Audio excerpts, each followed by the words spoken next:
आपको बनाया, मुझे बनाया है। ईश्वर ने ये संसार की हर वस्तु का रचना किया है, वो हमारी रचना भी दोबारा कर सकते हैं।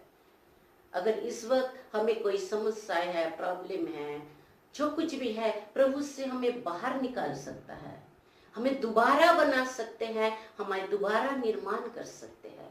भविष्यवाणी द्वारा, प्रार्थना द्वारा हमें प्रभु ये कर सकते हैं। हम देखते हैं इज़ेकियल के नाम, इज़ेकियल ग्रंथ के 37 पद में 37 चैप्टर वर्ड्स 3 to 6, उसने मुझसे कहा, मानव पुत्र, क्या इन हड्डियों में फिर से जीवन आ सकता है? मैंने उत्तर दिया, प्रभु ईश्वर, तू ही जानता है। इस पर उसने मुझसे कहा, इन हड्डियों से भविष्यवाणी करो, इनसे ये कहो, सूखी हड्डियों, प्रभु की वाणी सुन। प्रभु ईश्वर इन हड्डियों से ये कहता है, मैं तुम में प्राण डालूंगा और तुम जीवित हो जाओगे। मैं तुम में स्नायु उगाऊंगा, तुम में मांस भरूंगा,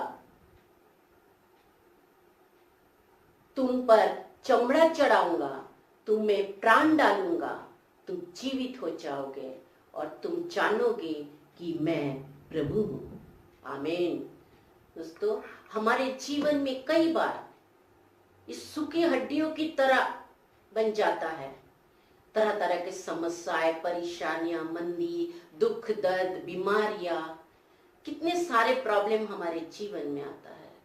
बेटी की शादी, बेटे का नौकरी वगैरह वगैरह।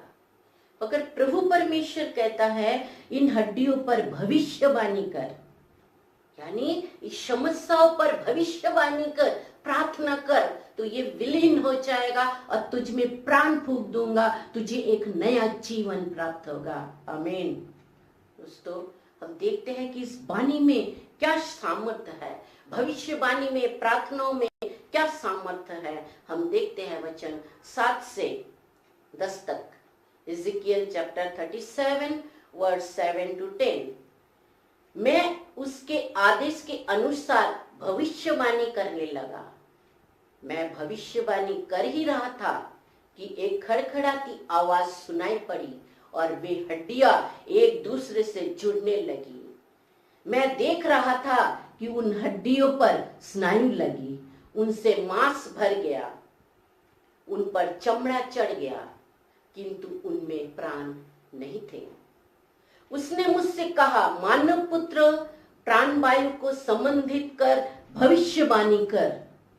ये कहकर भविष्यवाणी करो, प्रभु ईश्वर ये कहता है, प्राणवायु चारों दिशाओं से आ जाओ और इन मृतकों में प्राण फूंक दो, जिससे उनमें जीवन आ जाए। मैं उसके आदेश अनुसार भविष्यवाणी की और उनमें प्राण आए। वे पुनर्जीवित होकर अपने पैरों पर खड़े हो गए। वो एक विशाल बहुसंख्यक सेना थी। दोस्तों, वहां पर एक हड्डी नहीं थी, एक हड्डियां नहीं थे, एक इंसान की हड्डियां नहीं थे, बल्कि बहुसंख्यक सेना दल की हड्डियां थे। दोस्तों, हमारे प्रार्थनाओं में, हमारे भविष्यवाणी में शक्ति है। हम जो बोलते हैं वो हमारे जीवन में असर करता है, वो हमारे जीवन में परिणाम लाता है। सुबह से लेकर रात तक हम ना जाने क्या क्या बोलते हैं, क्या क्या सोचते हैं। जैसे हमारे शब्दों में शक्ति है, वैसे हमारे विचारों में भी शक्ति है और उसका परिणाम भी आता है। अगर हम ये देख पाते कि हमारे कौन से शब्द के वजह से, कौन से विचार की वजह से हमारे साथ क्या क्या हो रहा है, मगर ये हम नहीं देख पाते क्योंकि ये सब कुछ अदृश्य में है, हमें दिखाई नहीं देता। तो दोस्तों, जिस तरह से ईश्वर का शब्द, सकारात्मक शब्द हमारे जीवन में काम करता है, उसी तरह बुरे शब्द, नकारात्मक शब्द भी हमारे जीवन में काम करता है, वो भी शक्तिशाली है। हम देखते हैं याकूब के पत्र 3 अध्याय 6 पद में, जीभ भी एक आग है जो हमारे अंगों के बीच हर प्रकार की बुराई का स्रोत है। वो हमारा समस्त शरीर दूषित करती है और नरकाग्नि से प्रज्वलित होकर हमारे पूरे जीवन में आग लगा देती है। आमीन। दोस्तों, पूरे वन में आग लगाने के लिए एक चिंगारी ही काफी है। एक चिंगारी से पूरे वन जलकर राख हो जाता है। शब्दों में शक्ति है। शब्द हमारे कान से हमारे अंदर जाकर हमें ऊर्जा का संचार करता है। हमारे पूरे शरीर में उसका असर होता है। दोस्तों, आतंकवादी के कानों में ना जाने क्या फूंक दिया जाता है, वो मरने मारने के लिए तैयार हो जाता है, आतंकवादी बन जाता है। नकारात्मक शब्द में शक्ति है। आशावादी शब्दों में भी शक्ति है। बाल गंगाधर तिलक ने कहा, स्वराज्य मेरा जन्म सिद्ध अधिकार है। भारत आज आजाद है, फिर भी ये शब्द करोड़ों लोगों के दिलों में गूंज रहा है।